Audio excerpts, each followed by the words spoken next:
Elektrika sohasida 15 yildan beri ishlayman va mana shu vaqt davomida bir qancha brendlar bilan ishlab kelganman. Ayniqsa so'nggi paytlarda O'zbekiston bozorida juda ko'p brendlar bor va bularning orasida Panasonic brendi bilan qisman tanish bo'lganman. Lekin mana oxirgi vaqtlarga kelib Panasonic jamoasi o'zini bir qancha mahsulotlarini bozorga yengil sifatida olib kirdi.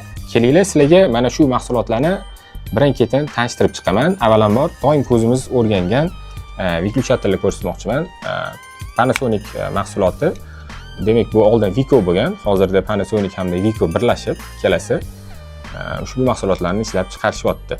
Bu vyuklyatorlarni men nimaga ishlatganman?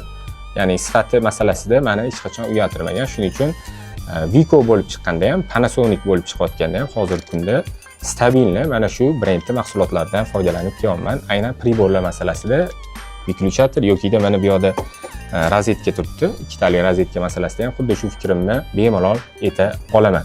Bu yerda mana qo'shimchasi sizlarga ko'rsatishim mumkin. Rozetkalarimiz, bularning ramkasi yo'q.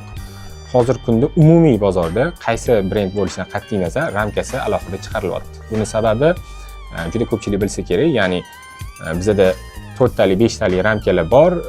O'sha ramkalarga vyuklyator va rozetkalarimizni qo'yganimizda o'zini komplektdan chiqadigan rozetkadagi yoki vyuklyatorligi ramkalari isrof bo'layotganligi uchun, demak, ramkalarni alohida sotuvga chiqarish hamma brendlarda bor narsa. Shuningdek, Panasonicda ham.